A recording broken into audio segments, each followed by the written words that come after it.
Hi, I'm Lachie and this is my hope story.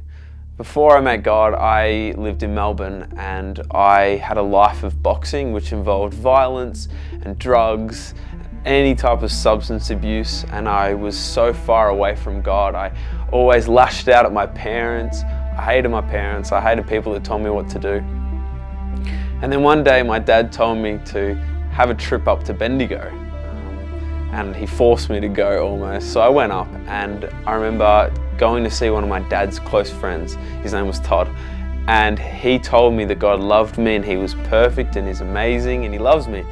And I remember looking back at him, I said, even if God is real, he isn't as perfect as what everyone makes him out to be. He asked me, Lachie, come to South Africa and see for yourself. And I looked at him and I said, okay, I'll come to prove you wrong. So I packed up all my things, and while I was over there, I was seeing miracle after miracle. I saw children healed out of wheelchairs, I saw lungs opened up, I saw skin disease on a woman's left side of her face shrivel up and die. After constant miracles every single day, I couldn't deny the existence of God any longer, but it rattled me.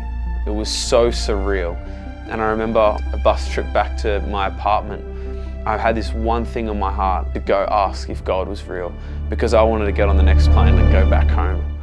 And in that moment, I got off the bus and I went to this open paddock. And I remember lying there and I was looking up the stars with a little bit of music going on, and I just cried out to God. I said, God, if you're real, can you please show me?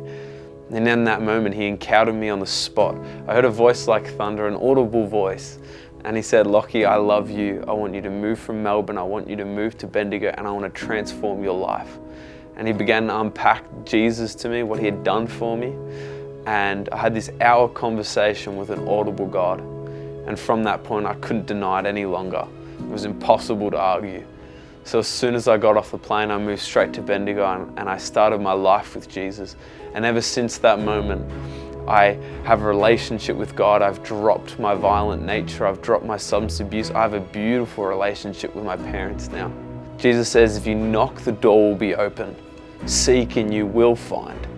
So if you knock on the door, if you ask God if he's real, if you go seek Jesus out for yourself, he will encounter you. Maybe not in the audible voice I had, but there's so many testimonies of so many other things happening to people. But he will meet you exactly where you are, because he loves you and he wants to have a relationship with you. So I encourage you and love you, because I see how God sees you, and that's with nothing but love.